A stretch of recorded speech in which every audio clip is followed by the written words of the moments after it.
First developing news now in campaign 2016 after a huge night in Iowa. Iowa has sent notice that the Republican nominee and the next president of the United States will not be chosen by the media. You saw right here on Eyewitness News, Ted Cruz emerged as the winner of the Iowa Republican caucuses. Donald Trump falling to second place and Marco Rubio in a close third place position. The race is even tighter on the Democratic side. Hillary Clinton and Bernie Sanders came out in a virtual tie in the caucuses there last night.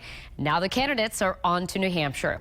Eyewitness News reporter Brian Yacono is tracking all of the developments in campaign 2016 and joins us now live. Brian. Danielle, good afternoon. Certainly some surprises coming out of Iowa. Marco Rubio coming in third, as you mentioned, just shy of Donald Trump. Rubio's campaign saying the GOP nomination right now is a three-man contest. In fact, South Carolina Senator Tim Scott endorsing Rubio just this morning. As for the frontrunner in Iowa, Ted Cruz, he says financial support and grassroots campaigning will help him from fizzling out and becoming a victim of what he calls the Iowa conservatives' curse, where the frontrunner loses traction.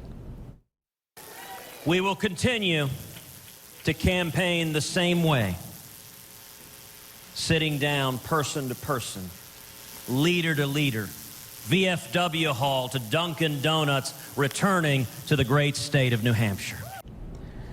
Now, as for the Democrats, the Associated Press calling the caucus a tie, essentially, between Hillary Clinton and Bernie Sanders, essentially splitting those delegates. Although the Clinton campaign calls her fraction of a percentage lead a victory, Sanders says he has not consented. He says he is still deciding whether he'll ask for a recount in that situation, but he says this has certainly given his campaign a kickstart.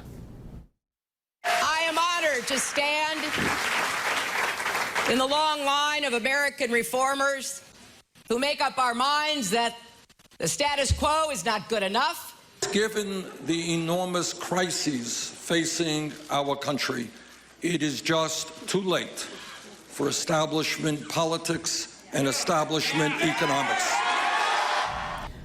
And just this morning, I sat down with Eyewitness News political analyst Joe Fleming. I asked how it's possible that Clinton, Sanders, and Cruz, with varying political backgrounds, can all make similar statements overnight about Iowans, showing that they're done with the status quo and the political establishment.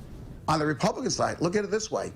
About 60% of the voters voted for the anti-establishment candidate last night in Iowa.